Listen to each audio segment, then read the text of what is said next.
સુરતની ઉધના પોલીસ દ્વારા ભારતનો સૌથી મોટો સાયબર ફ્રોડનો હજુ એક આરોપી દીપકુમાર મુકેશભાઈ ખેનીને પકડી પાડ્યો. આરોપીએ પૂર્વ આયોજિત ગુનાહિત કાવતરું રચી પોતાનો સમાન ઇરાદો પાર પાડવા સારું સામાન્ય નાગરિકોને રૂપિયાની લાલચ આપી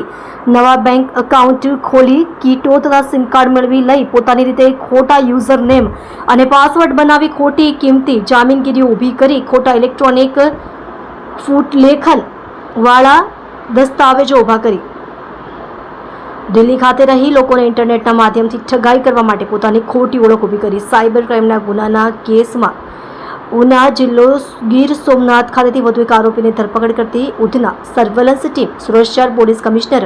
શ્રી અનુપમસિંહ ગહેલોત સાહેબ તથા ખાસ police commissioner Wabang Jamir sector 1 તથા નાયબ police commissioner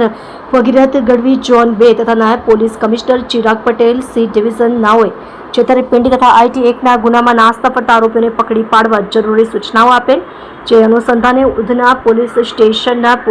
police inspector SN Desai નાઓના માર્ગદર્શન હેઠળ surveillance police sub inspector MK Ishani નાઓના નેતૃત્વમાં police sub inspector HZ Patel, head constable Kamleshbhai Lilabhai, police constable Nagendrasinh Rajendrasinh, police constable Bhaveshbhai Dulabhai નાઓએ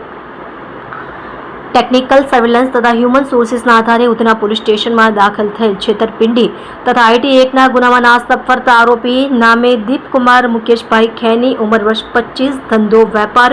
રહેવાસી પ્લોટ નંબર B1102 મેરી ગોલ્ડ ક્રેસ્ટા એપાર્ટમેન્ટ ડીમાર્ટની પાછળ, સરથાણા જકાતનાકા, સુરત, મૂળ વતન ગામ પરવડી,